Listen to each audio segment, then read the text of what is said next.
Welcome, welcome to another live stream of the Vintage Brick tonight. Well, I hope you're having an awesome evening wherever you are, or an awesome afternoon, or an awesome morning.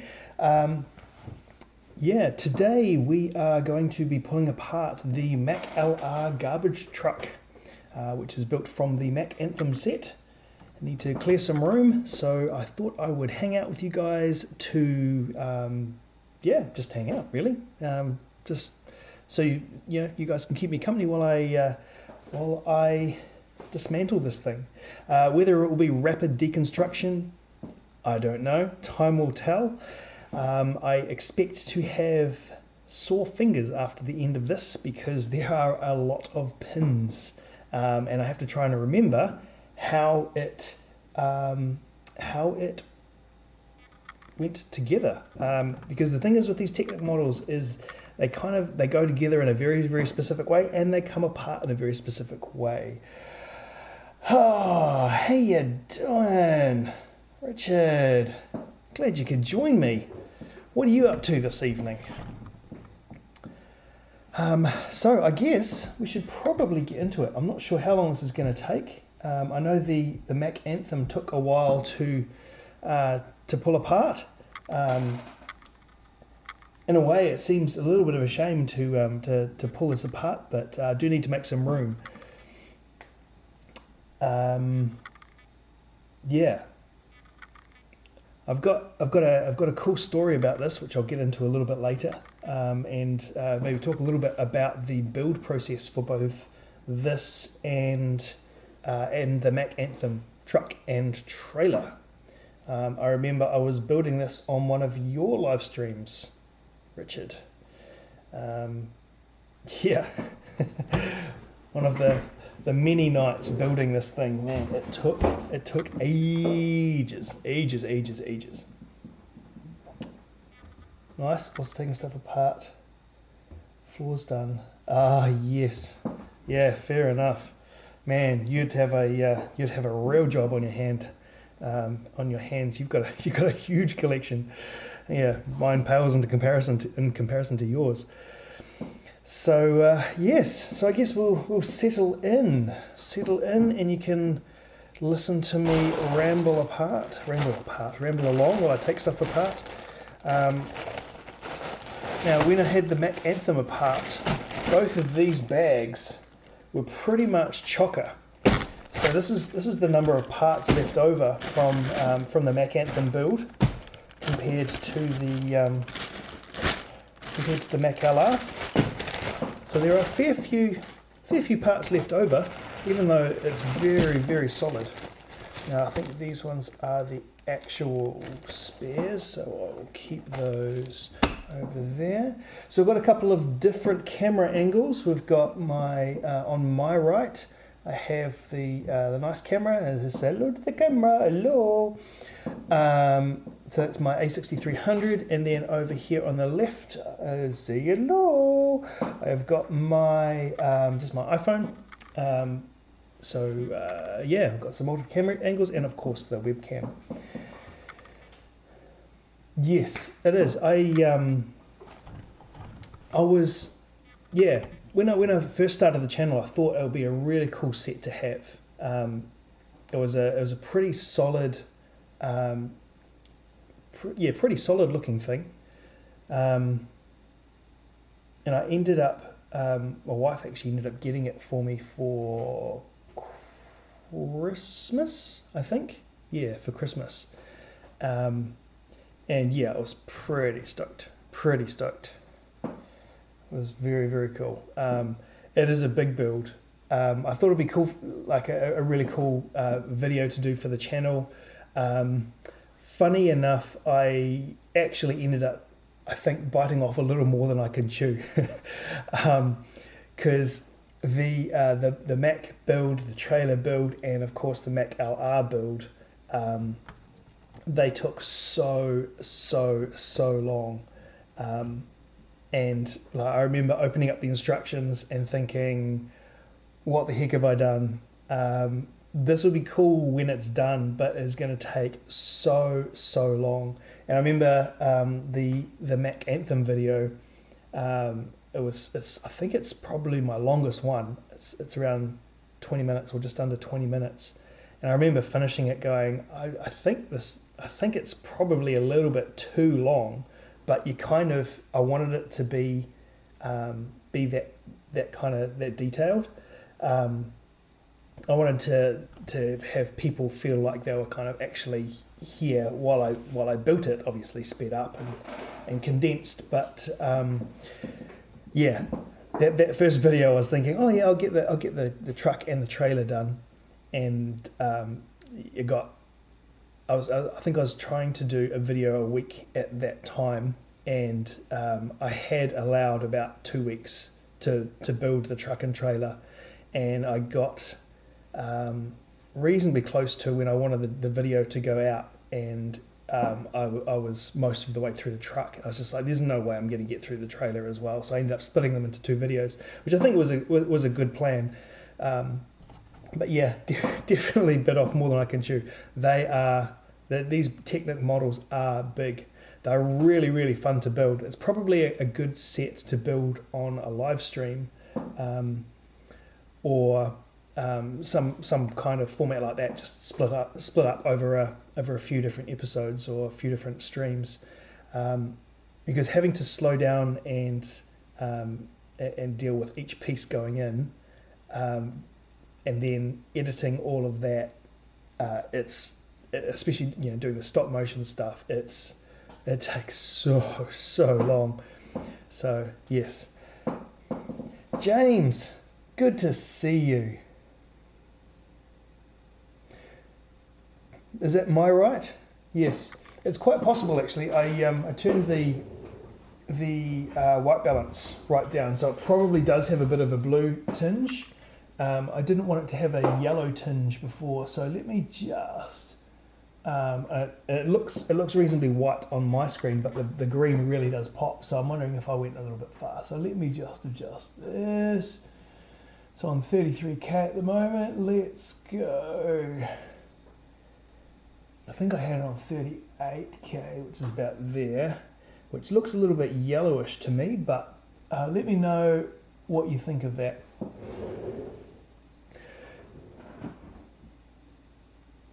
Yeah, that's right. My style does have a certain speed. Sometimes in the really small builds, I might slow it down just a fraction, and in the bigger builds, I speed it up just a fraction. But yeah, you're right. It does have kind of a certain speed that I like to stick to.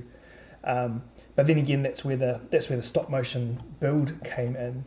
I think the Mack Anthem was probably the first video where I actually realized that I can't just, especially with the Technic stuff, with all the pins going in, it's very difficult to keep it interesting when you're fiddling around trying to get pins in and trying to line stuff up, and it just takes a long time to watch. Whereas with the stop motion, it's a good way to have a lot of pieces put together in a reasonably short amount of time.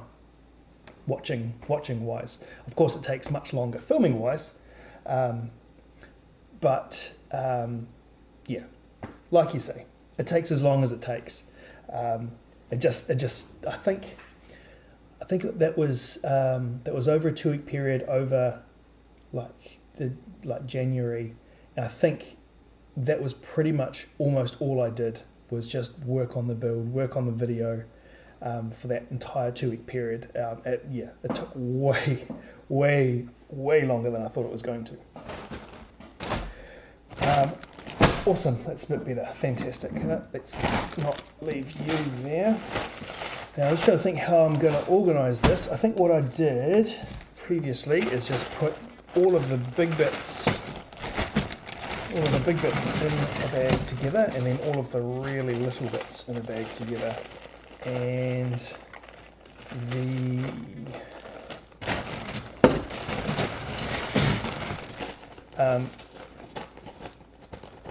stickered and chromed parts, small parts in a bag, and then stickered large parts in a bag.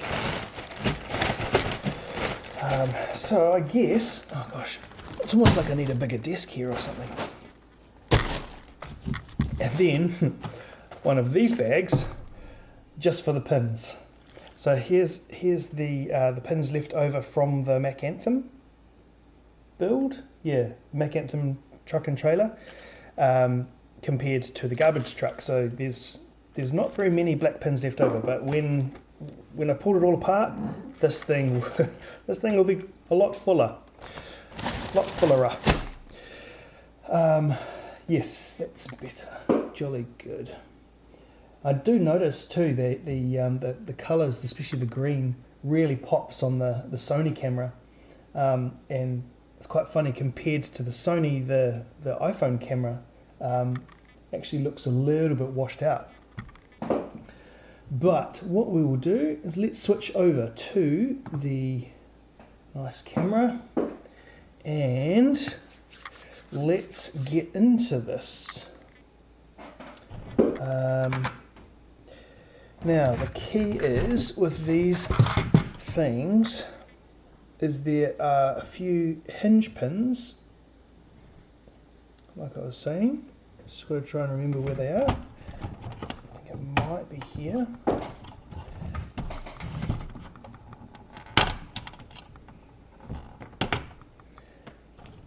Yep, and up here.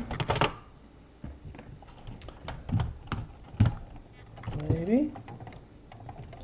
Where else are we?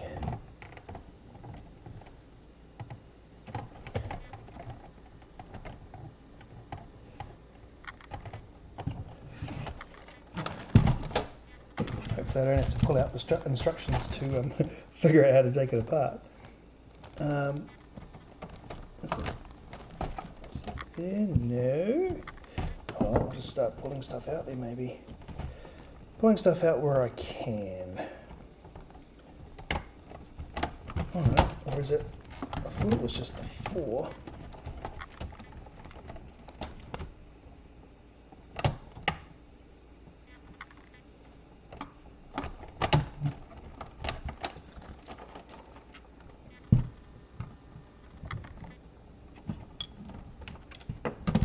There we go. And look at that. And it's apart. That wasn't so hard now, was it?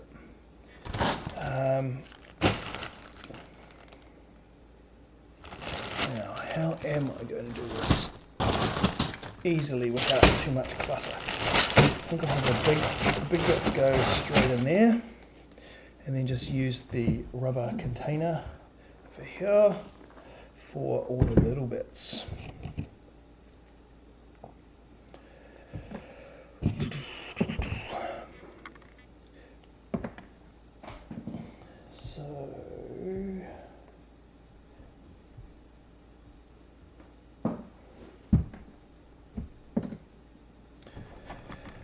Oops, well that's not a good start. That's the other thing with Technic pieces, Technic models, is a little bit slide off and then they kind of sometimes go flying everywhere. But the Technic models are certainly impressive. I'm thinking of the Lib here and the big excavator and the cars, the Bugatti and the newer, is it the Chiron? Or is that the Bugatti? No, the Lamborghini one. That looks pretty nuts. Yeah, they're really impressive models. I've seen some pretty amazing Technic mocks as well. There's a couple of guys I follow on Instagram. They are, yeah, crazy impressive. So a funny story about this particular model, this particular set, or actually the video for the garbage truck. Hopefully my middle daughter doesn't mind me telling this story because I think it's adorable. It's the most gorgeous story, I think. She didn't watch the video straight away. I think it was probably a week later or so. My kids love watching my videos.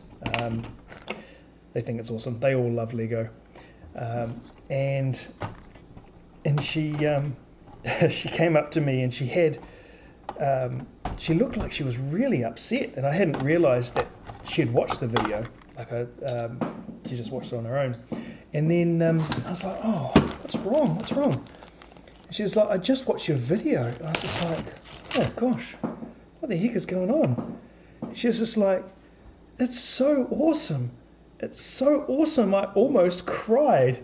It's my favourite one." I was just like, "Oh wow, that's so crazy." Yeah, she's so lovely. Where is the bag with the printed pieces? Small bag. Here it is. Okay.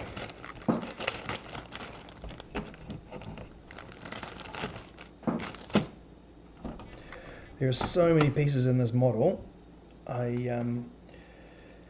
had the bright idea to separate out all of the pieces that have got the stickers applied.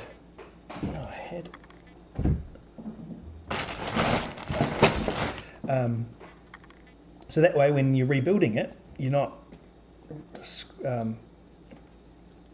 trying to go through all of the bits that look the same or that are the same pieces, but trying to find the ones that have actually got the printing on. But it's just being disciplined about when you're taking it apart that you make sure you separate them out.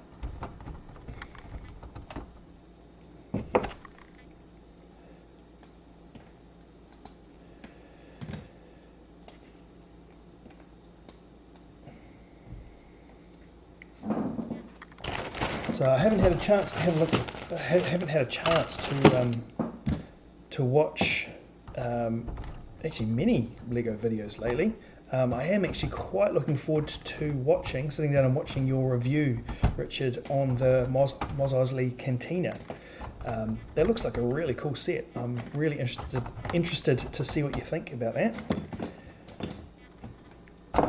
Actually, I just remembered, that's right, all the black pins go in their own bag. Gosh, there's gonna be bags everywhere. Right.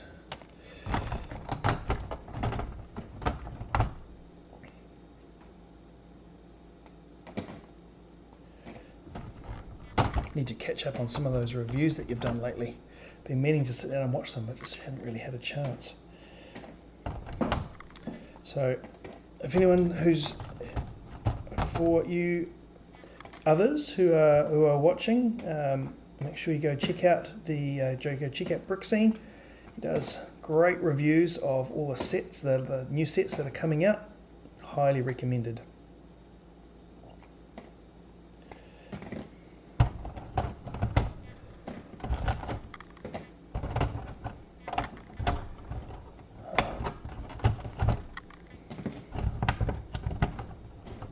Sometimes you can just start ripping at these things and pulling things off, and sometimes you've got to be a bit strategic about how things actually come apart.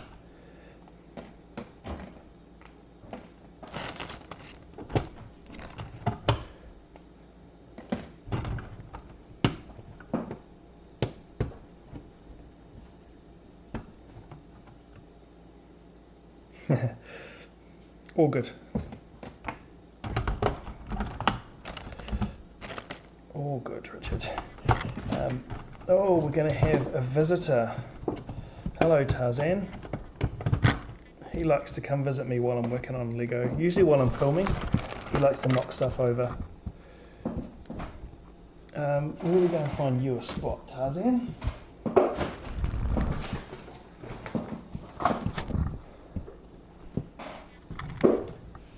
Give me, buddy. Yeah.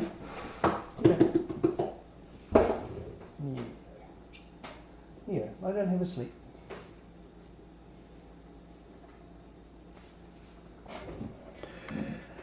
Tarzan, affectionately known as Space Beast from the what's it called? The Intergalactic Command Base video. Yes, he likes to come and hang out and make a real menace of himself, especially when you're trying to film.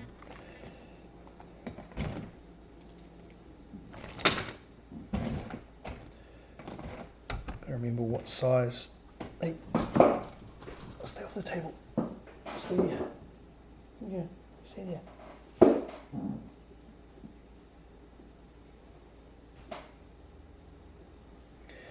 Gotta remember what size I normally go down to in these bags.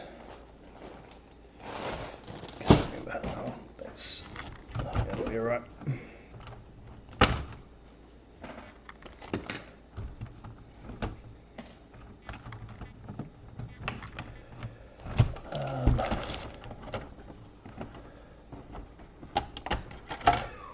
James, have your boys seen the Mos Eisley Canteen? Are they, yeah, what do they think? Have they seen it? Are they desperately hanging out for it? Have they got it?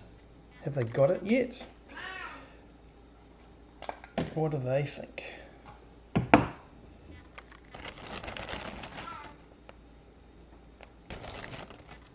I haven't shown it to my oldest yet. I think should think it's pretty cool. Probably a little out of her price range though.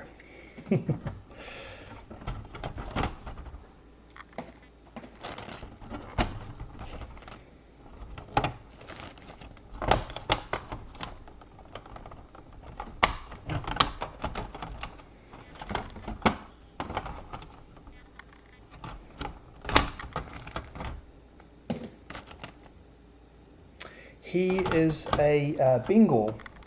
And he is noisy as anything. He's got probably the loudest meow of any cat I have ever had, seen, heard. Yes, there he goes. Especially at 4 in the morning when he decides that he's announcing his arrival down the hallway.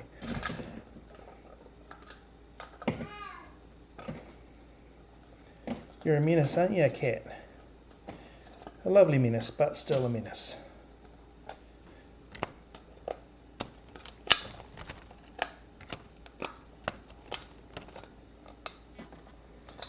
Pins, pins, pins.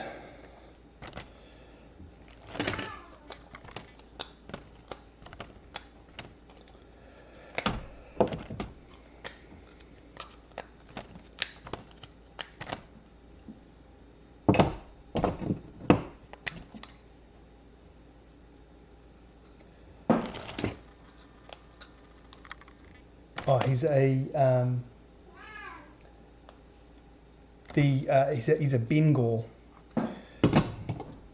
just like the Bengal, just like the tiger. So I think he's a little bit larger than, I guess, normal house cats. I think they kind of have breeding traits like some of the bigger cats. Hilariously, he actually loves water. He will often come inside absolutely dripping wet when it's raining. Most cats will, try and avoid the water, but he just meanders through. Water doesn't bother him at all. Sometimes we think that he actually probably falls into the little stream over the road where we are, but he's hilarious. He's a bit of a nutcase.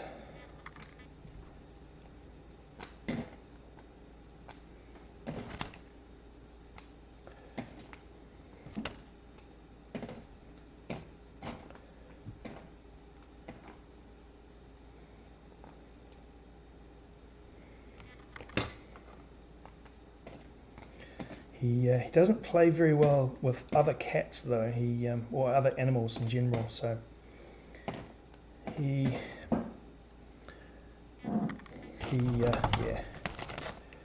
can be the only pet in the house.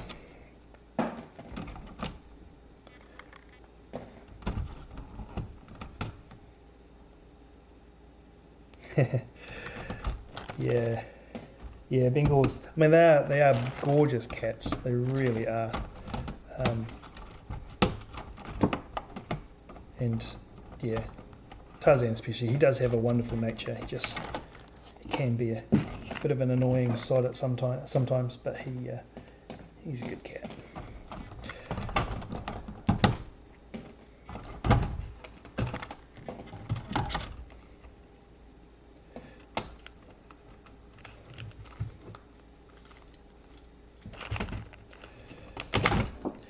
Yeah, it's interesting. Most people are kind of a little bit polarized over cats or dogs, I guess. Some people are cat fans, some people are dog fans.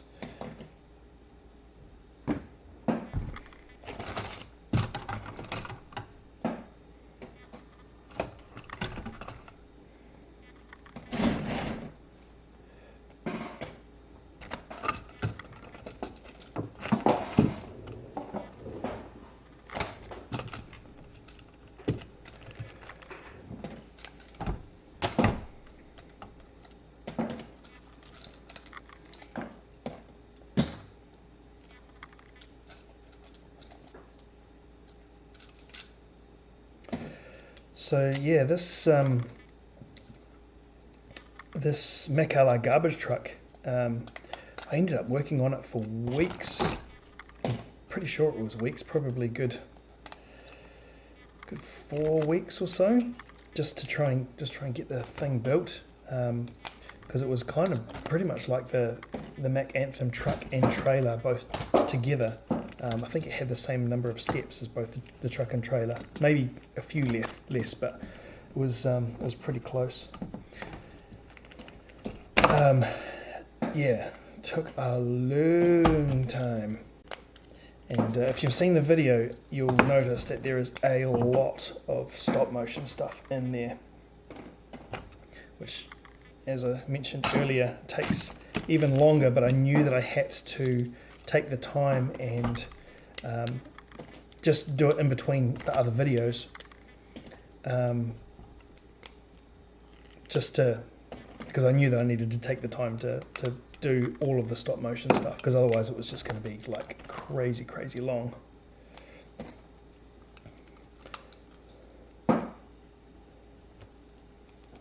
Oh yeah, Labrador, yeah, Labradors are good, especially with kids. We had a Labrador when I was a kid. And then we moved to Auckland, and I remember being really upset that we had to leave him behind. I mean, not behind, just on his own, but he ended up going off to a farm, so he would have had a great life. But I missed him. But yeah, Labradors are good-natured dogs.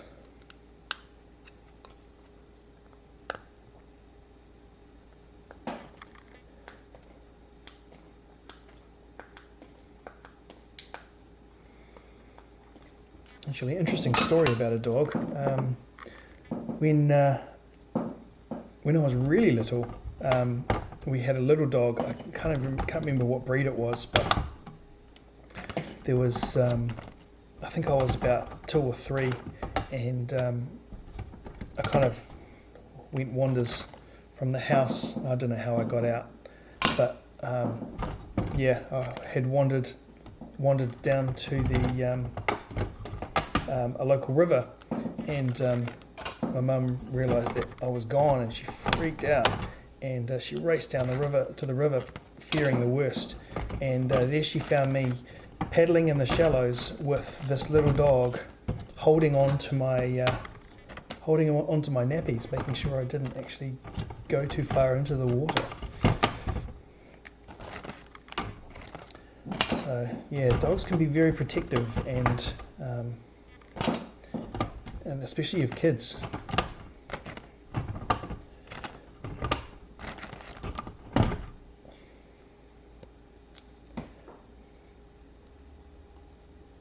Yeah, we do get attached to our pets. I've had a number of pets over the years, cats, mainly cats actually. They're just I've done a lot of travelling, so cats are a little bit easier with travelling and so forth.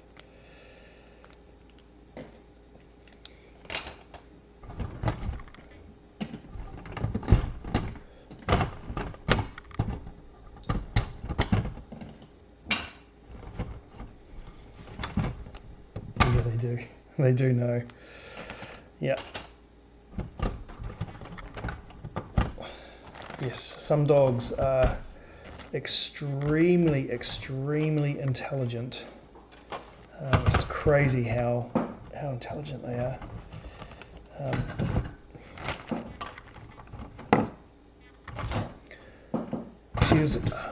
We watched a movie a little while ago. I think it was on Netflix, called Togo. I think it was Togo, about a husky and husky trainer. And if you haven't seen it, it's really good. I wasn't really sure what to expect, but I highly recommend it. Thoroughly enjoyed it. Just a great story about. Well, I'm not gonna spoil it. But yeah,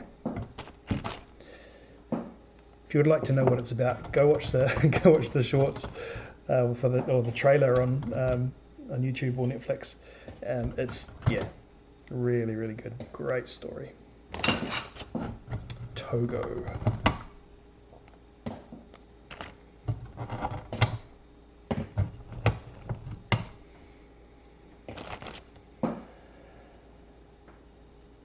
So the new sets, honestly, I haven't really been up on the play. I've had crazy few weeks, so I haven't really been too much up on the play of what's going on news-wise. But yeah, which sets are those? What sets got released? Or sorry, announced.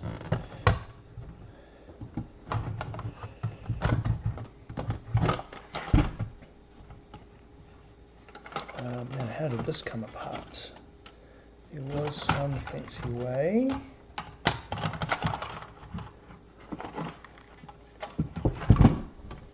Oh, that's right. I think this came off the end here, and then these little hinge pins in here. And voila! Oh, here it comes. Oh, actually, yes, I did see the UCS Batwing. Yeah, I think that'll be a pretty cool set. Is it a similar scale to the UCS Batmobile? I would kind of hope that it would be, going on that kind of 1989 Batman theme. In which case it would be quite large, I would imagine, if it is that same or similar kind of scale. Yes, the Mos Eisley Cantina does look very cool. Yeah, same scale. Winter Village Elf thing.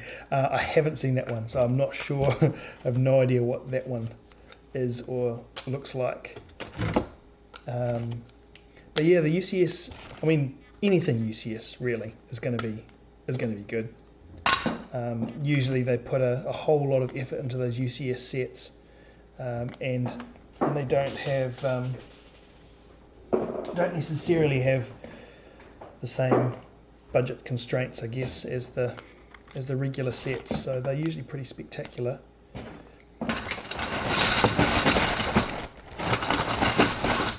Sorry if that's really super loud, rattling all the pieces.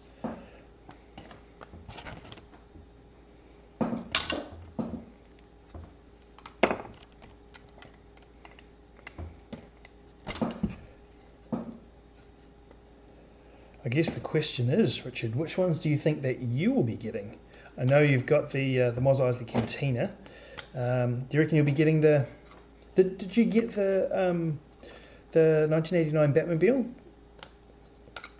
if you did, do you think that well, if you did get that, then chances are you're probably going to get the Batwing, right?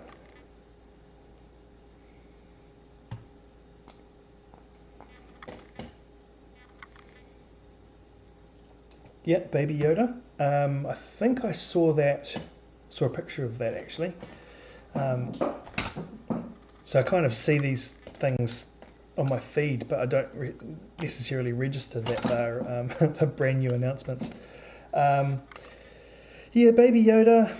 I'm not a huge fan of those big figures and the busts and so forth. So it's like, yeah, it's cool. I don't know. Did they get the face right compared to the Yoda one? Was it the Yoda one? There was, or was it that Baby Yoda one where the mouth just looked weird or something? Am I remembering that right?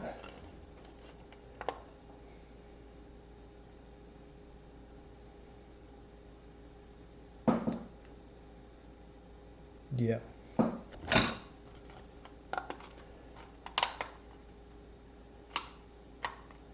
Yes, I think I remember you saying that your brother got the UCS Batmobile, James. I wonder if he'll get the Batwing as well. That'd be a cool set to have, like a cool collection to have. There really is something nostalgic about those 1989 Batmobile and Batwing things. Very, very cool.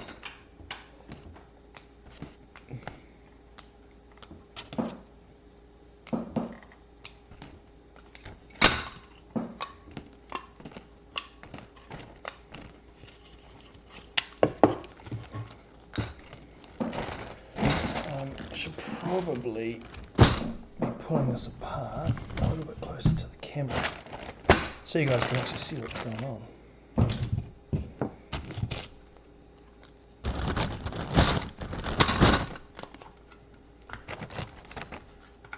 Yeah. Oh yeah, did a better job this time. Cool. James, just tell him it's required purchasing. He doesn't have a choice. He just has to do it.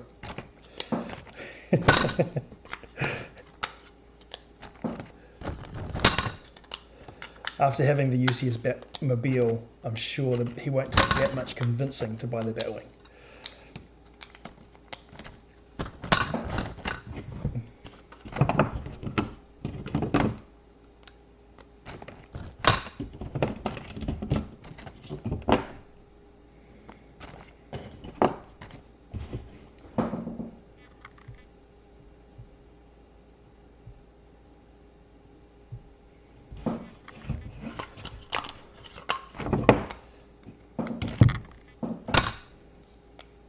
Oops.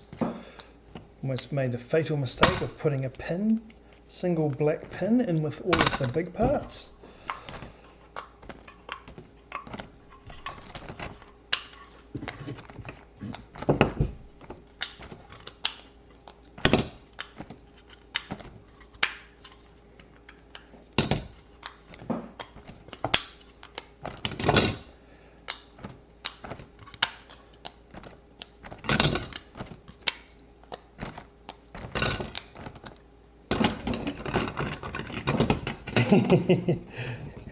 Yeah, no kids, so no excuses. Yes. All that extra disposable income.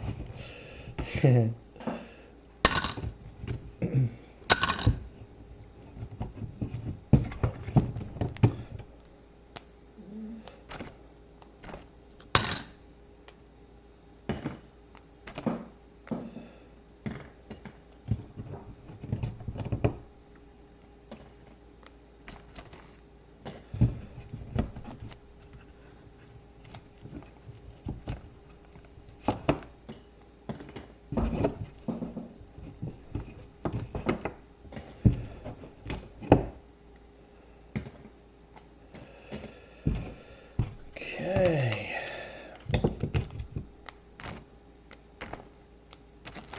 Almost done with the compactor.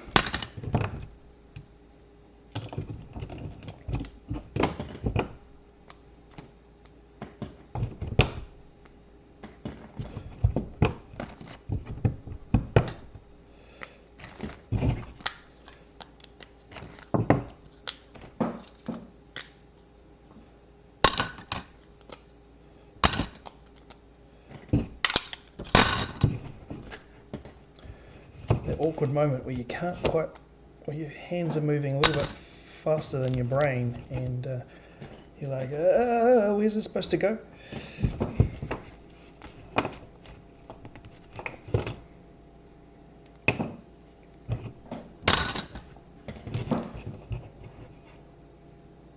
Awesome, thanks James, thanks for coming and hanging out. Always appreciated. And yeah, have a good night, and I will see you next time. Thanks heaps for stopping by.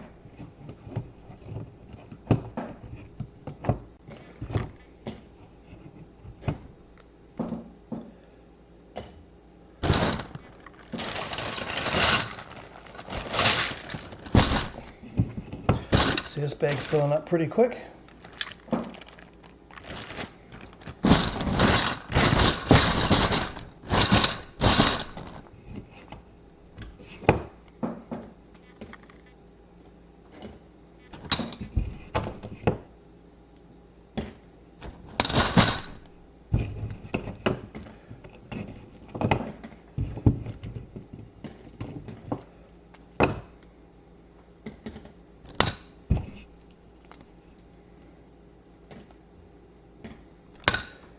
Last few parts for the compactor. Yeah, I think this one, the Mack LR model had like 400 and something steps. I remember getting through this part, so basically everything except for the compactor. So the whole truck, really, without the compactor. And there was still like half the instructions to go. I remember just thinking, oh man, what have I done? So a small increase in the number of pins. It's like a little ant farm. Okay, now on to the forks, I think. Forks and the hydraulics. Again, it's remembering how it comes apart. I think that'll be a good start. Yeah, it is a mission. It is definitely a lot trickier than pulling apart regular Lego.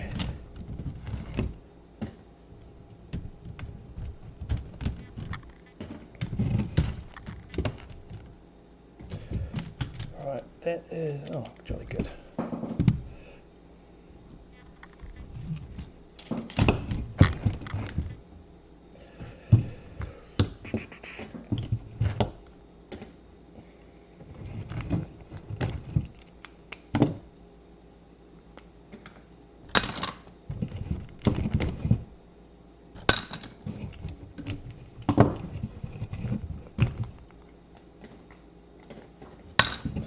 Pins and pins and more pins, and just when you think you've had enough of pins, there's some more, just for good measure.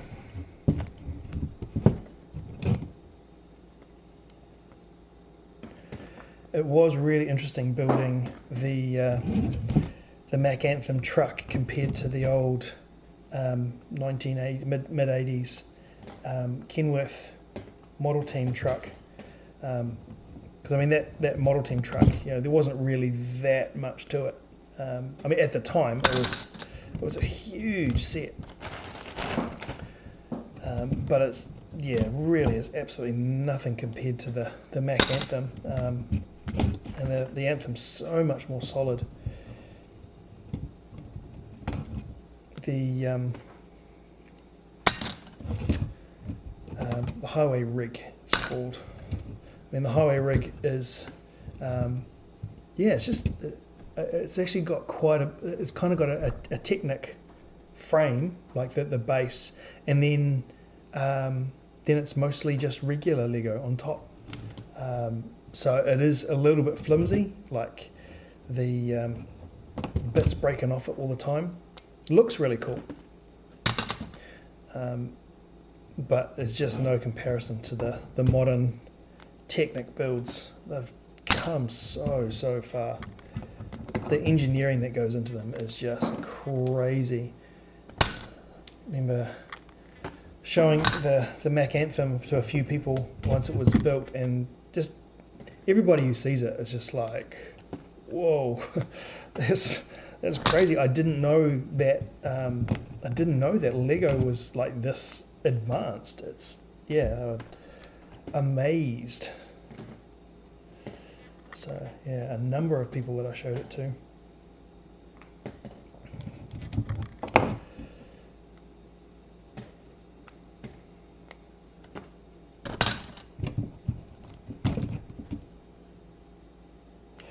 Yeah, so do you have the Hoei rig, or do you have one of the other model team sets? Yeah, the white one. Yeah, so you must have the same as me. It's the blue and, well, the white one, but the blue and red stripes. But just the truck on its own, because there was like a big black one and also one with a helicopter on the back. Oh yeah, the Land Rover. It looks so crazy with all the suspension and all of that.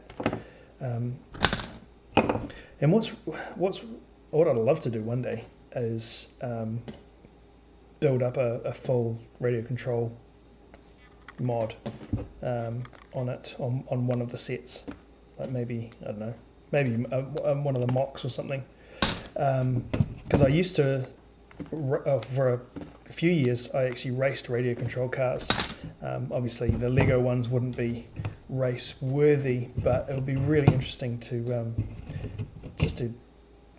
interesting experiment to do, see how far you could actually push it, especially with those what is the Boas bricks, those batteries.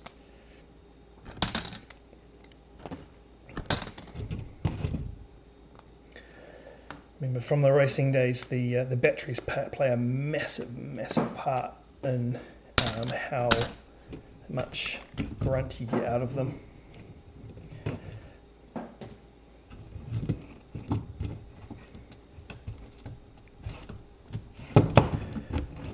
Might have to modify some of the axles and put proper bearings in them or something.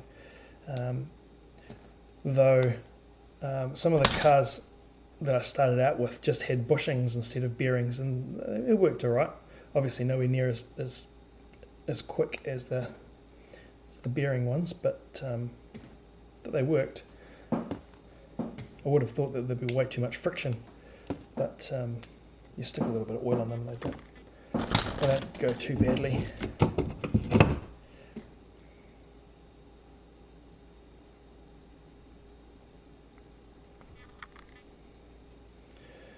Yeah,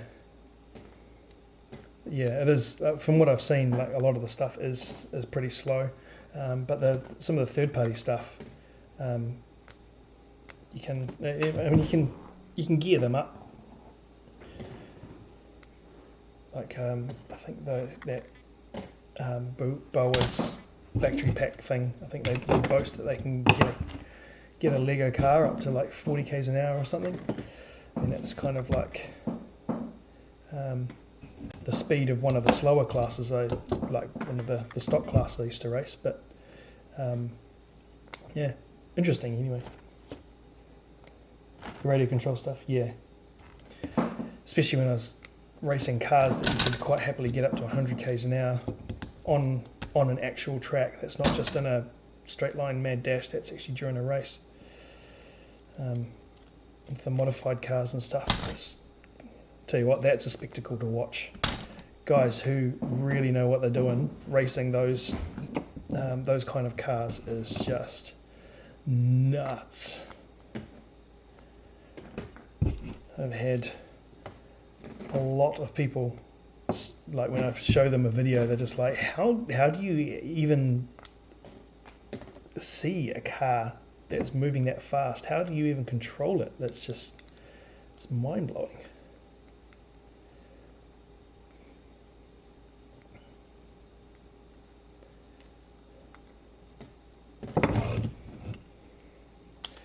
I was was pretty gutted when the radio control car track at Albany got ripped up to be turned into the swimming pool there. But because it was an amazing track, but that's the way it goes sometimes. Yeah. It's definitely not a class that you jump into the first time you race them. I think a lot of people probably jump into that class too quick. A lot of the times when I was racing it, you're absolutely racing it on the edge. You've got to be able to control them, but at those speeds and trying to corner and with that kind of power, a lot of it is just on the edge, borderline out of control, but still controlled. But that's the skill, that's the talent.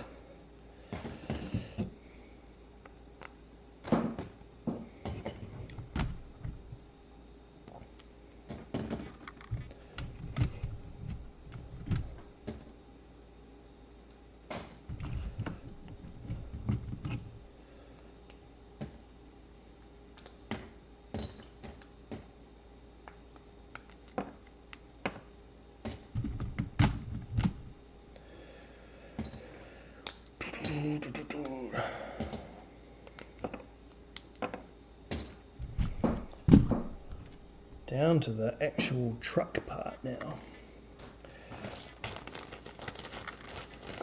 Yes, I am working on a video at the moment. I always feel a little bit guilty when I skip a fortnight. I try and get new videos out every second Friday, but sometimes circumstances dictate that I just can't make that. So I skipped last fortnight, but I'm due to have one out this Friday. So whether I'll make Friday, I'm not sure, but I am aiming to have one out Friday, maybe Saturday at the latest. It will probably just be a short one. It'll be on the where is it? This little fellow which I built on that first live stream. The old vintage 80-20 set. But even though it's short, I think there's a good funny part in it. I'm really kind of looking forward to showing people. I think it's hilarious. It's always the tricky part, though, isn't it? One thing that you might think is hilarious, somebody else might go, whatever, lame. But yes, I think it's hilarious. My kids think it's hilarious. I've given them one of them a sneak peek. She thought it was hilarious, so that's a good sign. Unfortunately, it kind of gets to this time of year where things just get crazy busy. I know we had craziness with lockdowns and all of that, but I've been working through the whole time, so I haven't really had any downtime like some have. Fortunately, I've been very, very blessed in that I haven't had any downtime and have been able to work through. I think we've had a conversation about that before, Richard. But so I'm looking forward to it coming out. It's just I've got to find the time just to finish it off, do a few more bits of filming and bits and pieces. But the build is done and edited, and the funny part is done. I just need to redo a few filming bits.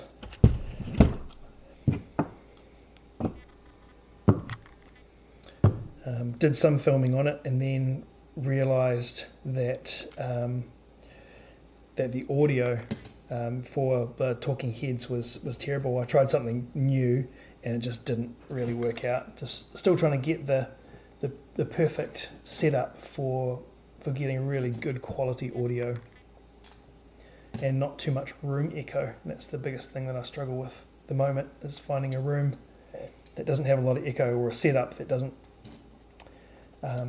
accentuate the room echo. I'm using a lapel mic, but I want to be able to position it so that it's not actually visible to the camera, but still close to my mouth. So it's trying to find a way to obscure it, or conceal it, but still have it close to my mouth and not produce a whole extra noise every time I move. Because I noticed I did, move my arms around and you'd get the little of my shirt rubbing on the mic or something. So I need to try and figure something out there. Otherwise, the actual audio was spot on, but it's just trying to find that balance and that setup. But we'll get there. I'll put aside some time over the next couple of days and just knock that out.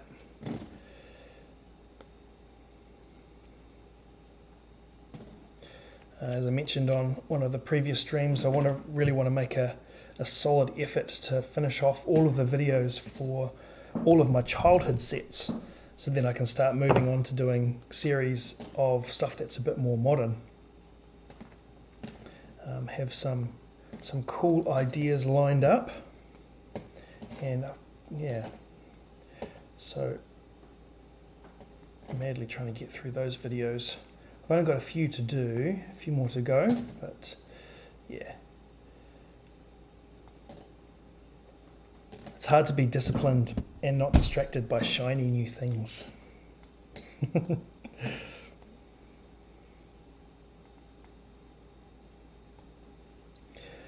Yeah, I've got a Rode Wireless Go, and then I've got a Rode lapel mic as well. And I'm thinking about getting, I've got these like sticky pads which the lapel mics actually go inside of, and you can they're safe to stick to your skin or stick to the inside of a shirt. But I think the silicone stuff that they make these little inserts with that are sticky from, I think they probably repel the noise as well. So I think that's probably the next thing to look into. It's probably a goer. Be really interesting. I've got a decent video shotgun mic, but you generally have to have it so far away from your mouth to have it out of shot that it picks up a lot of the room noise and a lot of the echo. So that's what I have been using so far, is my Rode I think a video mic. But yes, let's just try and get rid of that room echo. What shotgun mic are you thinking of going for?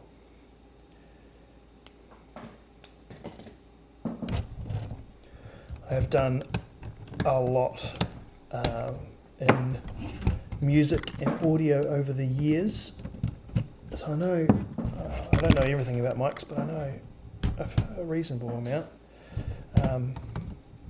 Rode are usually pretty good with all of their video stuff. They've really focused heavily on the video stuff, and they do a pretty good job, working man's tools. Yeah, I do like the Wireless Go setup, just being able to have the remote mic, but have it so it's also got an external mic jack, so you can, any mic that you could plug straight into a camera, you can plug into the Wireless Go, and then you don't have wires everywhere. It works pretty well.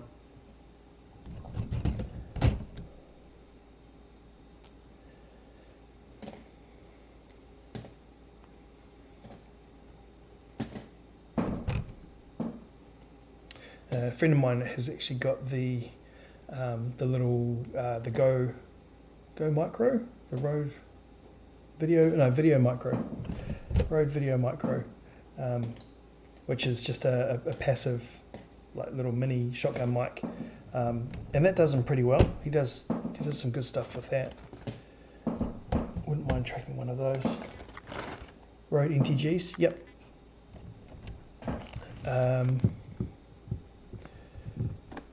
Just trying to think what I've heard about those.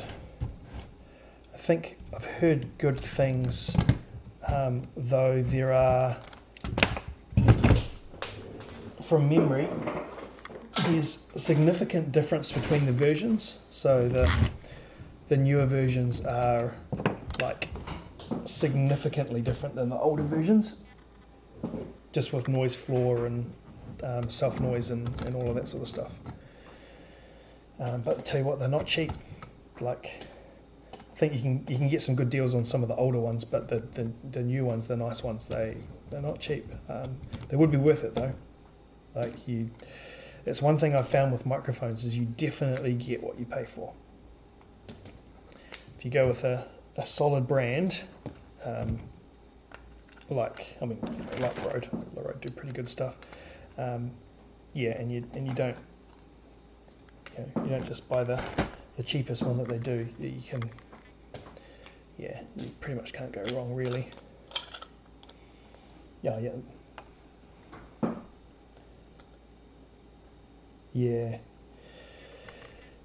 It's just finding that perfect setup, where you've got a good balance between minimal setup time and good quality of audio and video too. Because that's the worst, when you've got to set it up for an hour, do an hour's worth of filming, and then it's just a time sap,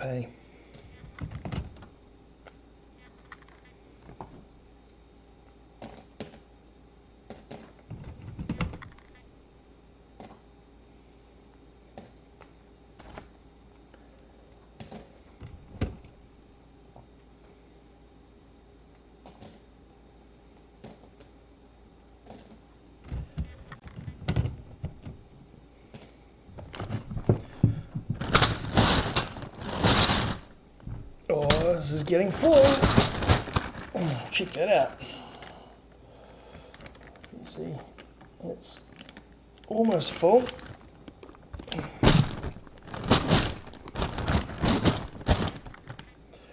My little bag of ants is filling fast.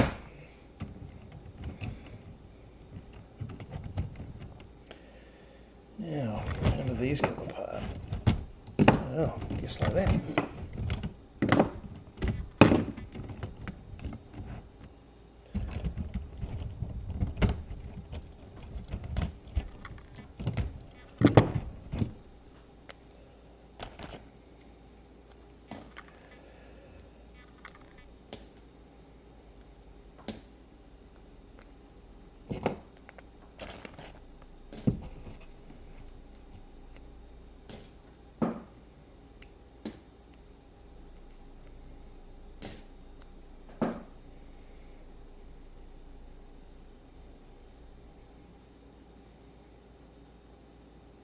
Yeah, nice.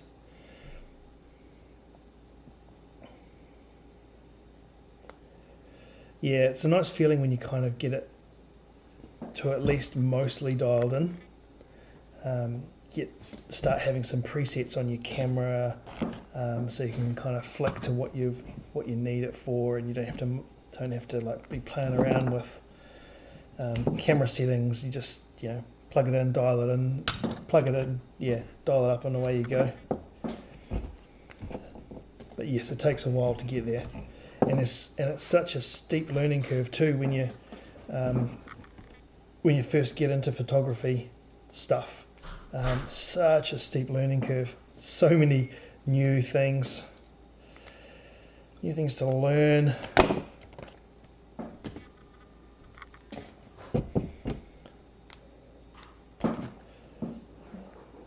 figuring out how ISOs work and aperture and when to use what gets tricky.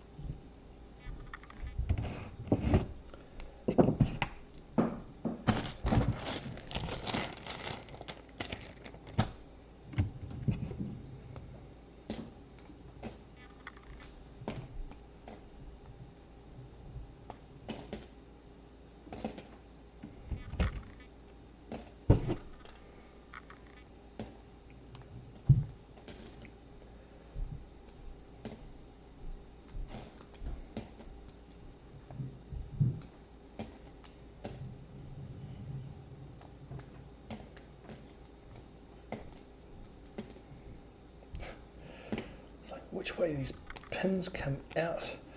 These ones that are like too long, like two in one. Yeah, that split second of like, oh, which way does this come out? Which way has it gone in?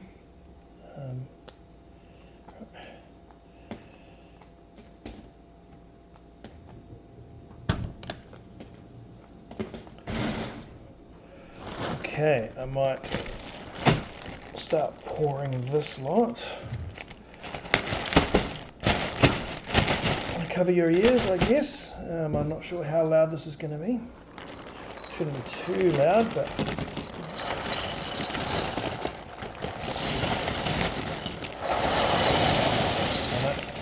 not too loud at all.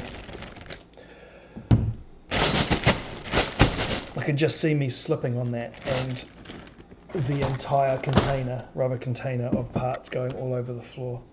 Nightmare scenario. Be good on a nice wooden floor.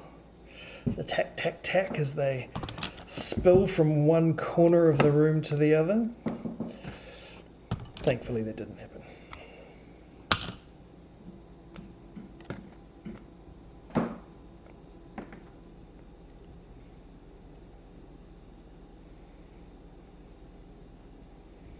Yeah, it's good having a reasonably dedicated space too.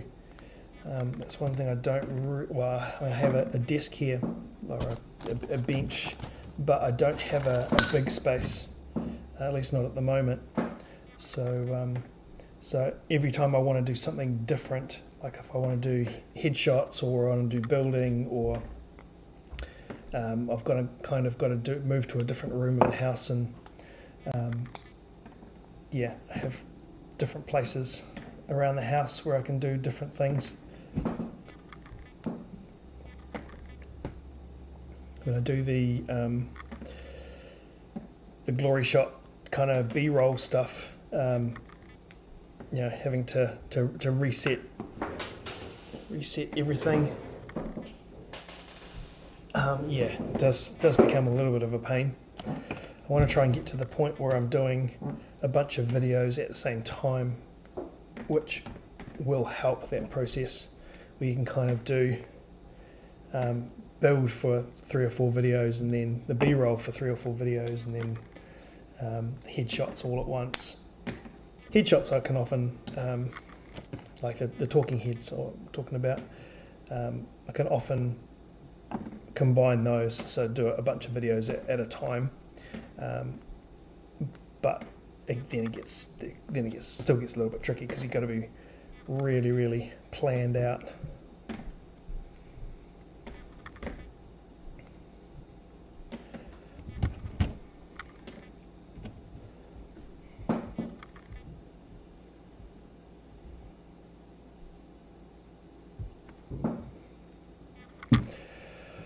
All right, people, we are getting almost there, getting close. How long have we been going for?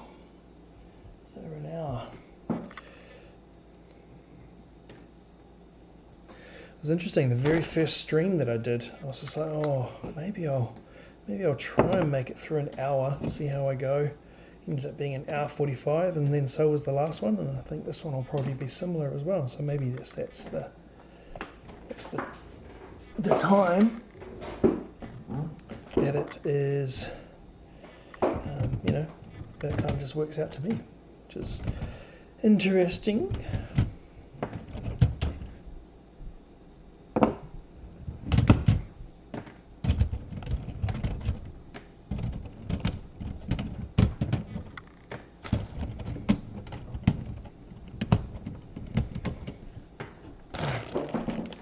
Apologies, it's focused on the bag, not actually on what's going on. That's one thing I've got to keep reminding myself to do, is to look at what's going on the camera.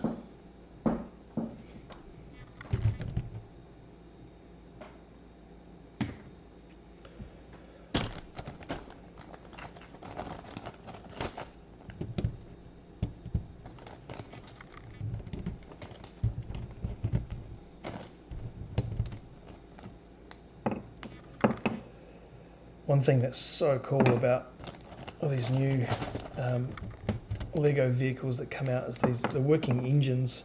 So clever. The pistons that fire at the right time and so forth. It's pretty cool.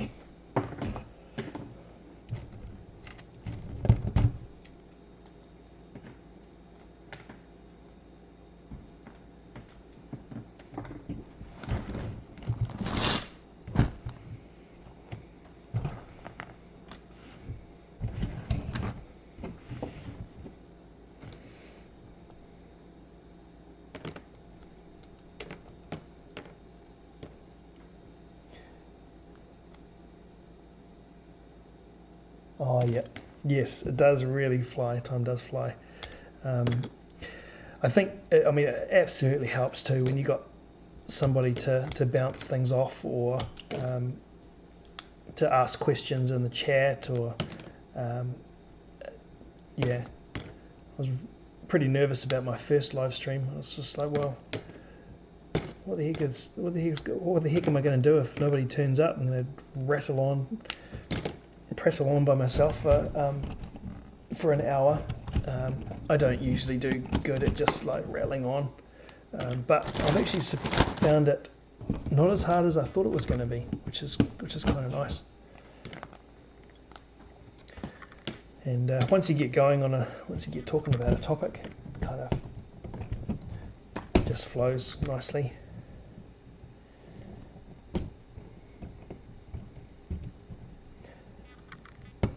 I'm always keen to share my my experiences and my things that I've learned along the way, especially with things like music and audio and video. Here's my Hudeki.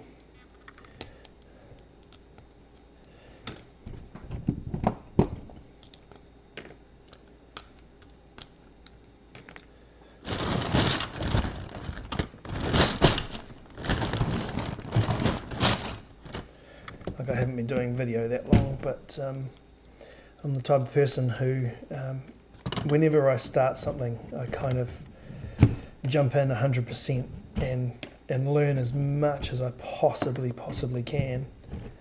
Try and make as many wise decisions about gear and all that sort of stuff, especially when starting out, because it's often easy to just go, hey, I need all this really amazing stuff because otherwise I can't do it properly. But yeah, just making wise decisions about where the money is spent and what the best value is that's going to get a good result.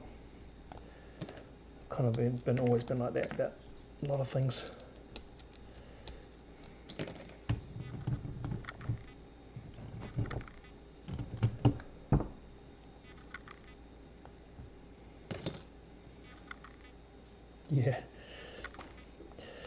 Yeah, but I think it is probably a skill that you get used to. It's just rattling on. It does help, I guess, too, if you plan out a little bit, thinking about a few little things that you can say.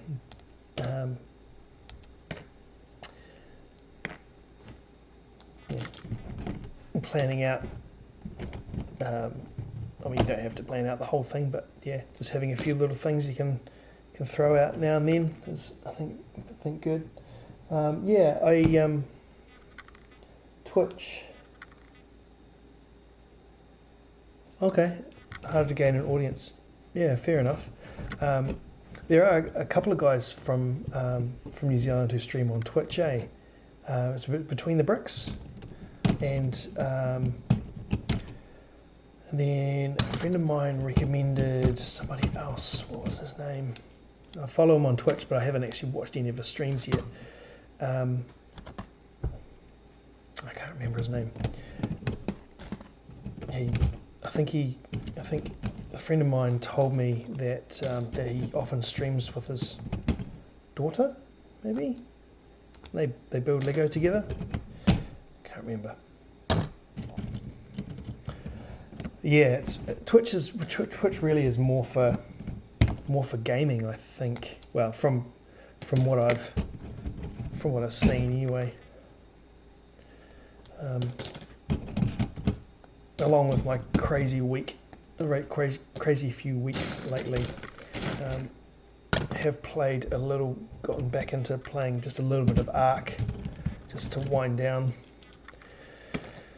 And yeah, that's been really cool. And I was toying with the idea of, at some point, once I can have a dedicated space for where my computer is and from my work stuff, maybe starting an Ark stream as well. Just, you know, when I'm doing Lego stuff, do the Lego stream. When I'm doing Ark stuff, do the Ark stream.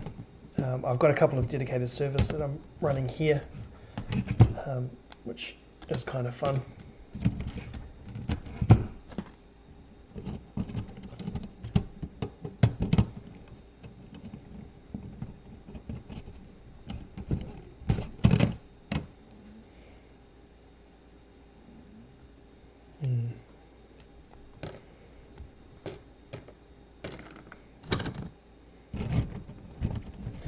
Yeah, it's just finding your audience, eh? It's always the tricky part. Trying to get your voice heard in a world of noise.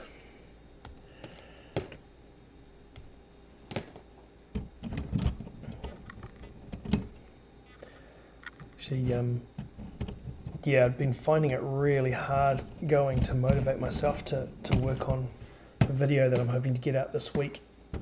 And it was actually really cool. Somebody came along and said, "Oh man, I love your channel. It's so awesome, and you really should have more subs. Like, yeah, absolutely love your stuff." And I was just like, "Oh, yeah, that actually made my day. Really, really made my day, and kind of motivated me to keep going." So it's always nice to get comments like that and compliments like that too.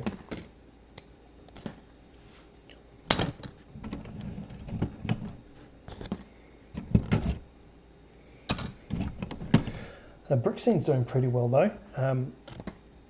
What have you guys got? Almost 500 subs. It's been a little while since I checked, so apologies if that's like, oh yeah, 500 subs. That's like old news. But I did notice that it was getting up there, which is really cool. Like, I think you've got a great, unique. I guess a spin on doing all of the community stuff, and I think was a really, really smart move on a particular niche. It was, yeah, good call.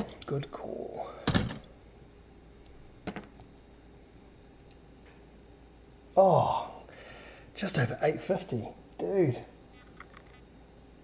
Yeah, nice work. Yeah, 450 was obviously ages ago. My apologies. 850 subs, that's awesome.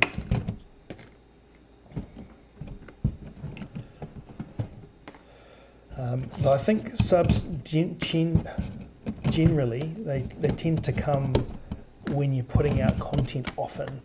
And I think that's what I've struggled with in the past, is just because the videos take so long to put together that I just can't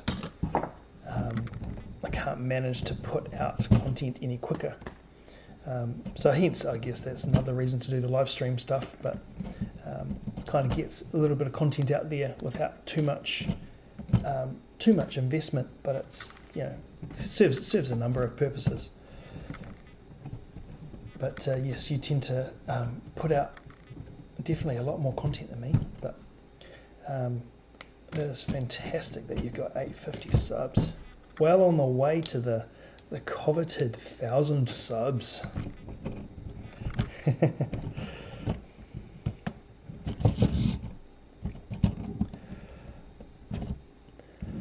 Right, how does this lot come apart? I think that will just pop off there. Oh, we are nearly there. We are so close.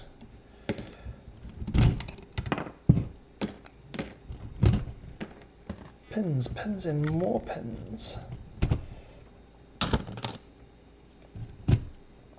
Pins and beams, pins and beams.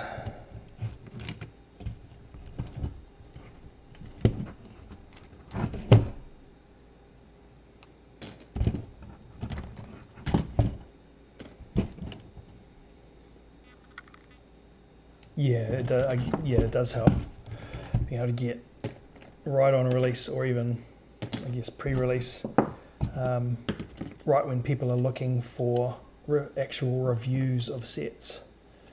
Yeah. But then again, that's what you kind of aimed for too. So it's not just luck; it's also strategy. So yeah. Strategy is a good thing. A strategy is a really good thing when you go, I think this will work, and then you do it, and then it actually pays off. So yeah, it's always good.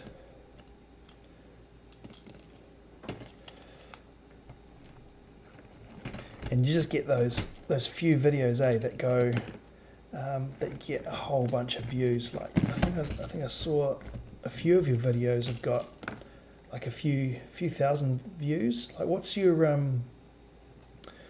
video that's got the most views?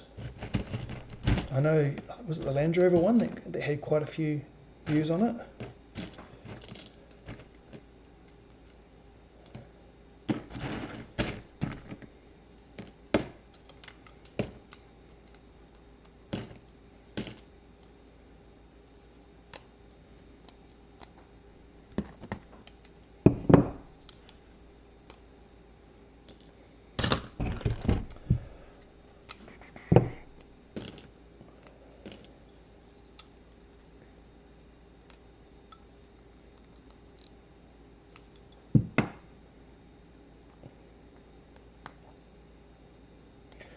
I just finally, well, I've got 2 videos over 1,000 views now, which I'm pretty stoked about. Which is the oh gosh, it's getting late. My brain's not working. The highway rig, which was video number 2, and then which got a lot of views actually, and then the Millennium Falcon video has actually just recently overtaken it, which I'm pretty stoked that that's overtaken it, because now all of those people who come to the channel that just sort by the most watched video will go for the Millennium Falcon one, which is a little bit more representative of the style that the channel now is, rather than the that high rig early video. 12K Sith Art. Yeah, the Sith Art. I mean, that's got to be that's a really popular set, right?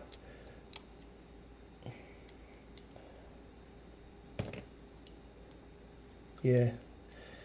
So I mean, having those videos that get really picked up and are content that people want to watch, really.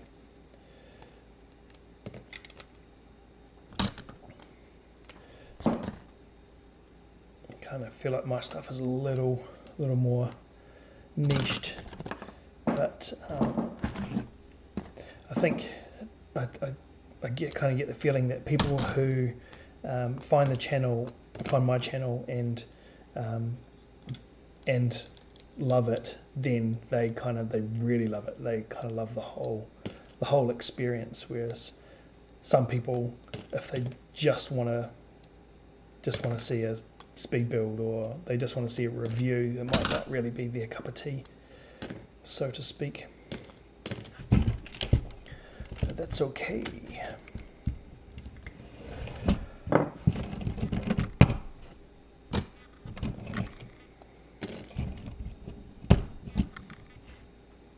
Yeah, you're absolutely right. But yeah, I was pretty pumped when I first got to 1,000 views on a video, and even more pumped when I got the second video to 1,000 views. It is a lot of views.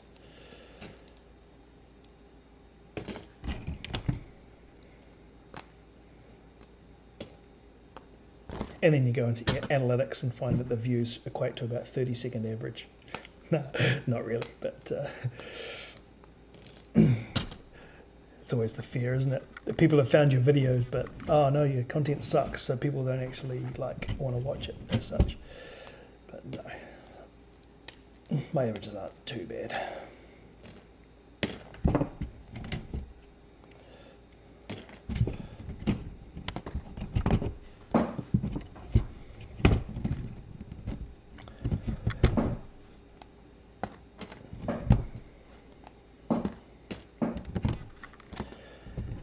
And it is fun making videos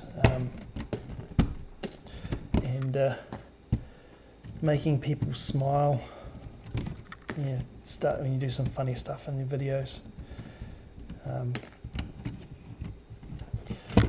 When a friend of mine,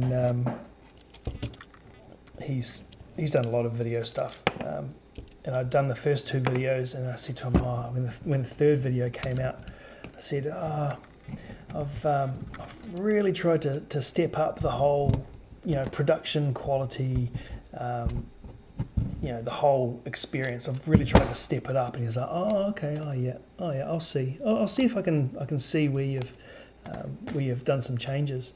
And then the video came out, and he texted me just after it came out, and he was like, dude, I'm 2 minutes in, and I am dying. This is so funny. I am absolutely cracking up.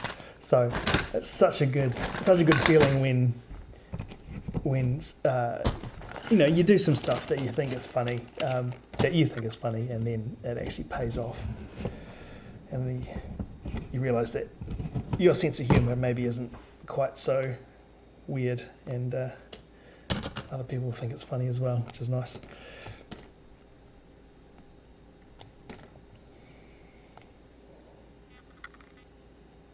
Yeah. Yeah, they bought the ticket and got counted. That's right.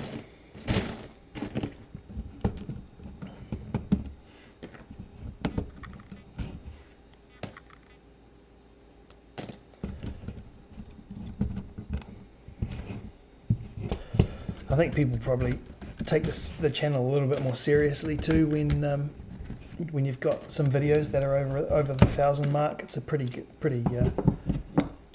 good milestone to have.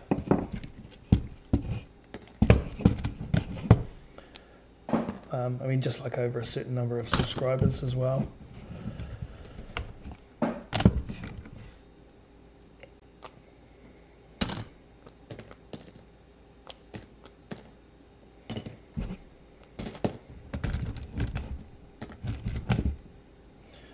Oh, almost there. So close.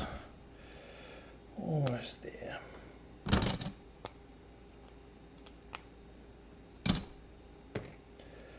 Oh, my fingers aren't as sore as I thought they were going to be at this point, which is kind of nice.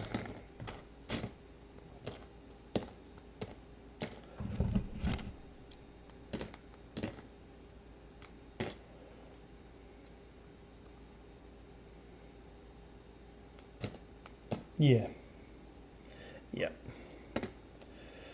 It is a good feeling.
Home stretch, almost there.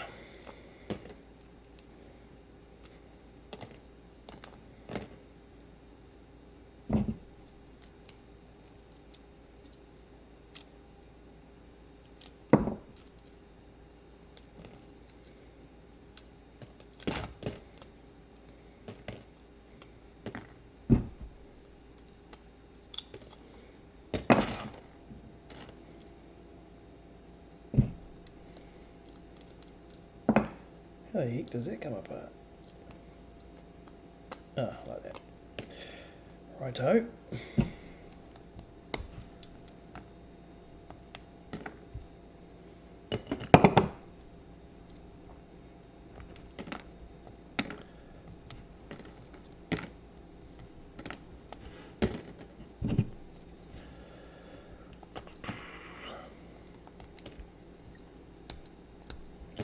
Really figure out how to, actually that's probably the next thing I need to work on, figure out how to have some music playing on the background to combat those awkward silences.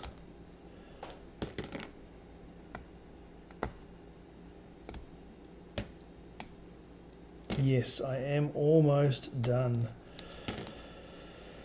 It's almost there.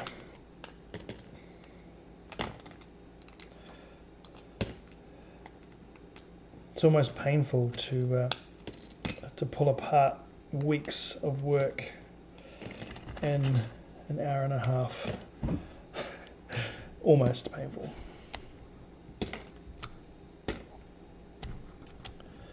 Oops.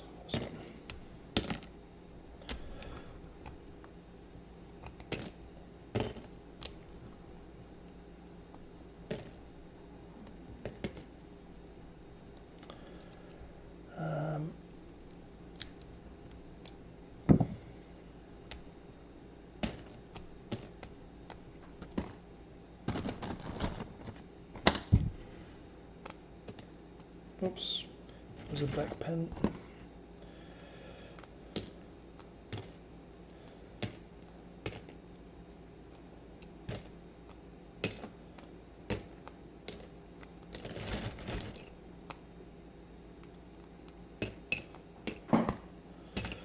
Oh, really on the home stretch now.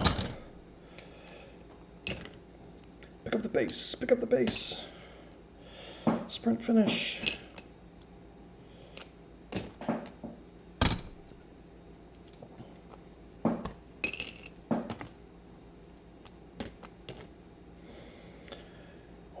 almost there. I know I've been saying that for like minutes now. But we really are.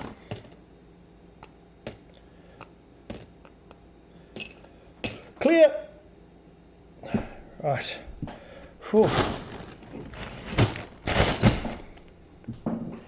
How long has that taken me? How long have we been going for? Hour and a half, yep. Try not to drop this thing if it's pouring in. That would be bad.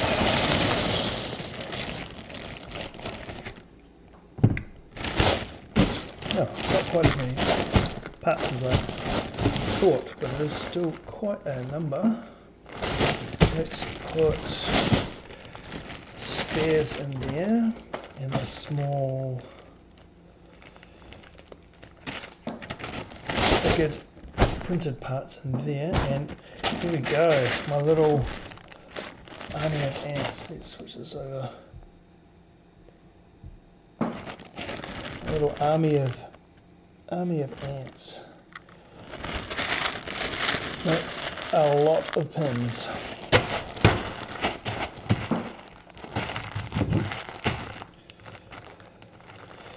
Build a Mack Anthem, they said. It'll be fun, they said. That's 1,700 parts, they said. 700 parts and 5 pins. Oh! I just saw something I forgot to pull apart. Okay, not clear. Okay, I take back the clear. The this little hoodaki. No, this won't take long.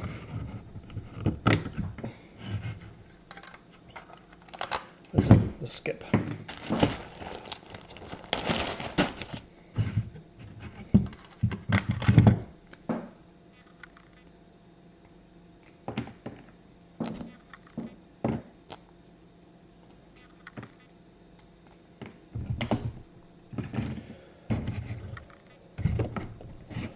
Now, the question is, how does it come apart?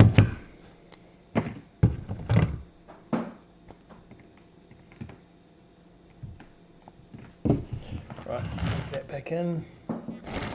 Sorry. There you go.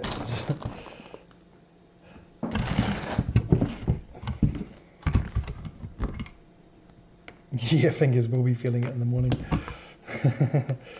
Though they're not too bad. I remember pulling apart something a little while ago, and it was proper, regular Lego, not Technic, and my thumbs were raw for days. My fingernails, my thumbnails were shot, just pulling apart all of those little pieces, as I'm sure you are well aware. Because the brick separators are good, but the brick separators aren't quick. So, kind of good for the hard to separate parts, but not necessarily for speed.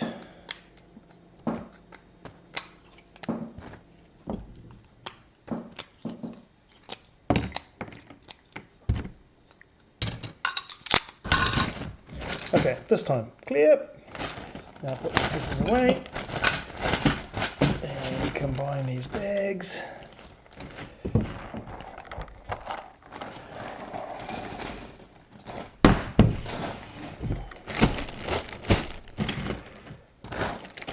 Make sure I seal up the bags before putting them together, because that would be bad, wouldn't it? All of those black pins spewed through the rest of the bags.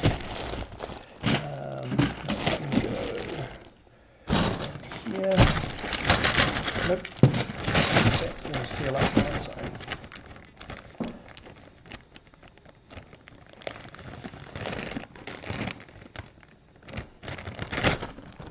Go there, this one can go there. And that is the Mack Anthem in pieces. Oh, good job. Go Team Brick, I say. Go Team Brick. Well, that then concludes this evening's hangout. I think it is definitely bedtime. So thanks so much for hanging out, especially Richard. Thanks for keeping me company. I hope your own disassembly goes really well, and yeah, I'm sure your fingers will probably be feeling it in the morning too. Yeah, so be awesome, and I will see you next time. Peace. Peace. Like all those other fancy YouTubers say, peace. Oh, sorry. Yeah, no, I'm too old for that, aren't I? Yeah. Okay, I get it. Anyway, later.